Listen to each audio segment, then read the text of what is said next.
نبی کریم علیہ السلام نماز پڑھا رہے تھے، ظہر کی نماز تھی یا عصر کی نماز تھی، صحیح مسلم میں موجود ہے۔ حضرت ابو ہریرہ فرماتے ہیں نماز پڑھاتے پڑھاتے نبی پاک نے قدم آگے کیا، نماز پڑھاتے پڑھاتے قدم آگے کیا اور یوں ہاتھ اٹھایا پھر واپس کر لیا۔ اب نماز پڑھ کے نا تو سلام پھیرا تو صحابہ عرض کرنے لگے یا رسول اللہ صلی اللہ علیہ وسلم، وہ نماز میں پیر بھی آگے کیا تو ہاتھ بھی اٹھایا، تو وجہ کیا تھی؟ پہلا سوال تو یہ ہے کہ آپ لوگ نماز پڑھ رہے تھے یا حضور کو دیکھ رہے تھے؟ تو صحابہ تو پہلے ہی بتاتے ہیں کہ بھئی ہم تو پہلی صف میں نماز اس لیے پڑھتے تھے کہ نماز بھی ہوتی رہتی تھی اور چپ کے محبوب کی دید بھی ہوتی رہتی تھی۔ حضور سے پوچھا یا رسول اللہ، وہ نماز پڑھتے پڑھتے قدم آگے بڑھایا آپ نے تو پھر پیچھے کر لیا، کیا تھا؟ اور ہاتھ اٹھایا تو پھر آپ نے نیچے کر لیا۔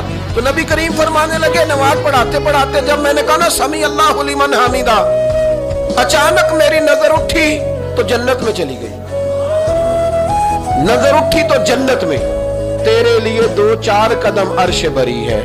تو محبوب فرماتے ہیں جب میری اوپر نظر گئی نا تو میں نے دیکھا کہ انگوروں کا ایک خوشہ لٹک رہا ہے جنت میں، تو میں نے ہاتھ بڑھایا کہ توڑ لوں۔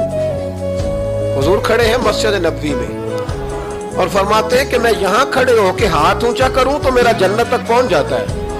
فرمایا میرا ارادہ ہوا کہ وہ خوشہ جنت کا توڑ لوں، اور ذرا میں نے پیر آگے بڑھایا ہی تھا تو میرے دل میں خیال آیا کہ جنت راز ہے تو راز ہی رہنی چاہیے، یہ راز کھول گیا تو مزہ نہیں آئے گا، تو میں نے پھر وہ ہاتھ واپس کر لیا۔ صحابہ کہتے ہیں جب نبی کریم نے یہ بیان کیا تو ہمارے چہرے نے تجسس سے کھیل اٹھے، تجسس سے ہم کوئی بات اور بھی سننا چاہتے تھے۔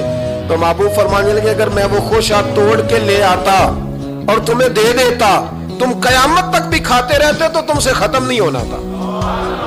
یہ صحیح مسلم کی حدیث ہے۔ او بھائی میرے رسول کریم کے واقعہ معراج پہ شکوہ کرنا، کہنا سمجھ میں نہیں آتی کیسے گئے تھے، تو جو چاہے تو ہر شب ہو مثال شب اسرا، اس لیے کہ تیرے لیے 2-4 قدم